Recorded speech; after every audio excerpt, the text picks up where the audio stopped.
Eu sou o irmão José Maria, tenho 28 anos, estou na Fraternidade São João Paulo II há 6 anos. A Fraternidade é um instituto religioso que visa formar meninos para serem sacerdotes religiosos, né? Missionários religiosos e sacerdotes também. E essa é a minha vocação, é ser um religioso e, com a graça de Deus, um dia me tornar também sacerdote. A minha vocação, eu acredito assim, que a vocação ela não nasce em um dia específico.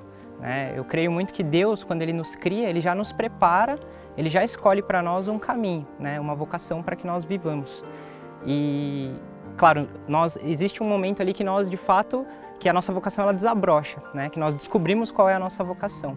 Mas quando nós olhamos para a história da nossa vida, nós começamos a perceber indícios, Nós começamos a perceber, digamos assim, dicas que Deus vai deixando para nos mostrar qual de fato é a nossa vocação. E comigo foi assim, É engraçado que até minha mãe, ela sempre dizia para mim assim, olha, você pode ser o que você quiser na sua vida, só não seja padre, Porque, infelizmente, ela acreditava que os sacerdotes não são felizes, Por não terem família, não terem esposa, não terem filhos. Então ela falava, olha, você pode ser o que você quiser. E eu vejo isso como um sinal da minha vocação. Claro, a minha mãe, ela sempre desejou a minha felicidade. Mas talvez ali, no sentido de querer me guiar, de falar assim, olha, não seja padre, ela já sentia algo em mim, Ela já percebia algo em mim.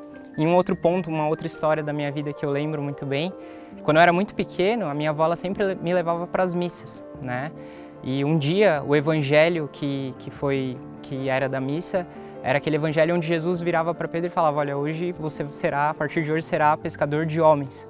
E eu virei para minha avó e perguntei, falei, vó, o que é ser pescador de homens, E claro, para uma criança, minha avó tentou explicar ali, muito difícil de entender para uma criança, mas eu virei para ela e falei, vó, eu quero ser pescador de homens, E do meu lado tinha uma freira, e ela ouviu essa história, e anos depois, quando eu já tinha entrado no instituto, ela me encontrou e ela falou, nossa, eu tenho uma história para te contar. Ela me contou essa história e eu percebi como a minha vocação já estava dentro da minha história, Até que um dia, depois que eu tive meu encontro com Jesus, o padre, ele estava iniciando esse instituto ainda, ele ainda ia falar com o bispo, ele ainda ia conversar com o bispo, ele me convidou para ir, para visitar, para conhecer, para rezar com os irmãos. Eu nem pensava em vocação, essa é a verdade, eu fui realmente para ter uma experiência ali de oração, simplesmente.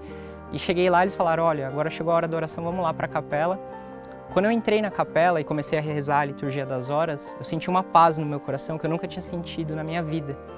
E eu percebi que eu fui feito para viver aquilo, não só para rezar a liturgia das horas, mas para fazer o que os religiosos fazem, A liturgia das horas é uma oração própria, tanto dos sacerdotes como dos religiosos. E para mim esse é um dos maiores sinais que eu tenho, essa paz que eu senti no coração de viver esse estado de vida, de viver essa vocação, a vida religiosa. E uma das alegrias que eu mais tenho na minha vida é de poder pregar, de levar a palavra de Deus, desse Deus que um dia eu também me encontrei, que eu descobri o amor desse Deus maravilhoso. A maior alegria que eu tenho na minha vida é de poder levar para os jovens, para as famílias, para os sacerdotes, essa alegria, essa felicidade que Deus me deu um dia. Quando eu descobri a minha vocação, quando eu comecei a fazer esse processo vocacional, eu tinha menos de um ano de igreja. Então haviam muitas coisas, eu não tinha terminado nem o crisma, para você ter ideia, A minha catequese básica ainda não... Então muitas coisas eu não entendia dentro da igreja. Por exemplo, eu não entendia a diferença de um seminarista diocesano para um religioso. Para mim era tudo a mesma coisa, todos estudavam para ser padres, era dessa maneira.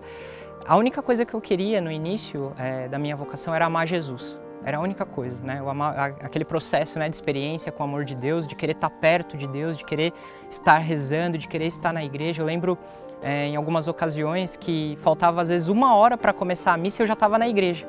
Até minha mãe falava, nossa, mas por que você está indo tão cedo para a igreja? Porque eu queria viver esse amor de Deus, que gritava dentro de mim, esse desejo de estar perto de Deus. E aí quando o padre me apresentou a comunidade, eu tive esse sentimento de paz, esse desejo de estar com eles, eu comecei a perceber que a comunidade ela também foi feita para mim, não só para meu irmão José, mas nós temos esse sentimento, vocês que são missionários também provavelmente têm esse sentimento de que a Canção Nova foi feita para vocês, que Deus preparou tudo para vocês. Então isso foi o que mais me atraiu e principalmente a alegria.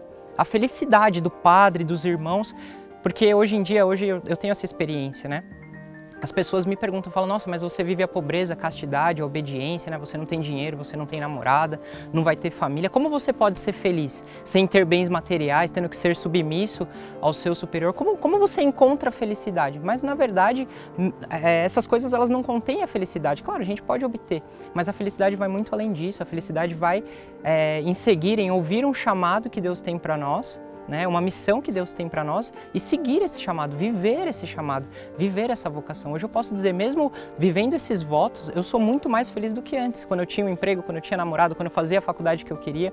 Eu lembro que quando eu tinha todas essas coisas, às vezes eu deitava a minha cabeça sobre o travesseiro e eu me sentia como se fosse aprisionado. Né?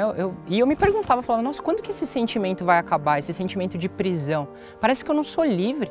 Parece que eu não sou feliz, sabe? Eu tenho dinheiro, eu tenho namorado, eu faço a faculdade, mas parece que me falta algo. E o que me faltava de fato era Deus, né? Era esse chamado, era viver aquilo que Deus quer para a minha vida. Eu acho que esse é o segredo de toda vocação.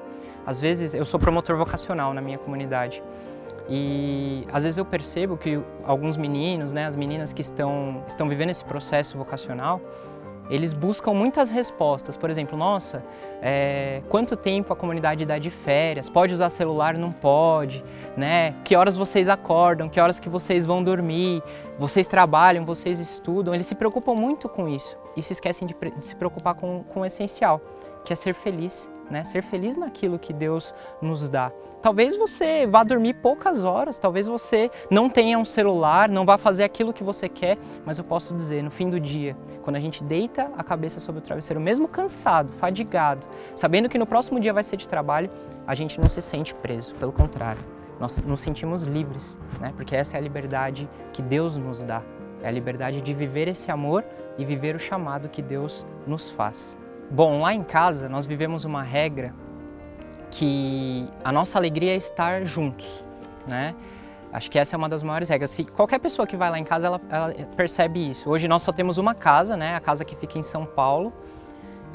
Nós temos uma casa pro ramo masculino e uma casa pro ramo feminino.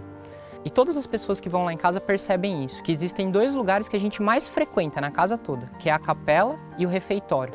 Né? Nós fazemos questão de passar horas na capela e no refeitório. Por quê? Na capela para estar junto de Deus, claro, e no refeitório para estar junto com os irmãos. Porque a vida comunitária é a nossa alegria, é a nossa felicidade. Toda refeição, nós não ficamos menos do que uma hora, né, na refeição.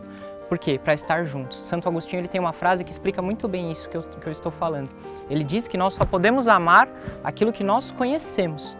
Então nós ficamos no refeitório juntos justamente para conhecer um outro, para trocar experiências. E às vezes a gente pode parar para se perguntar, né? Falar, nossa, mas vocês têm 3, 4 refeições no dia. Será que não falta assunto? Será que não chega uma hora que esgota? Pelo contrário, parece que falta tempo. Você fala, nossa, mas passar uma hora lá conversando não é difícil? Pelo contrário, às vezes toca o sininho para a gente poder levantar, para a gente poder sair e falar, meu, já acabou.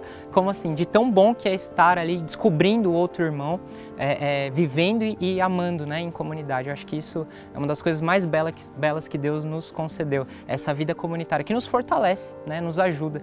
Monsenhor Jonas sempre fala, né, que sozinho a gente não consegue nada, nós precisamos uns dos outros e de fato nós vivemos isso na nossa comunidade, nós nos apoiamos uns nos outros, essa é a nossa vocação, nos ajudar, nos amar e sermos felizes assim.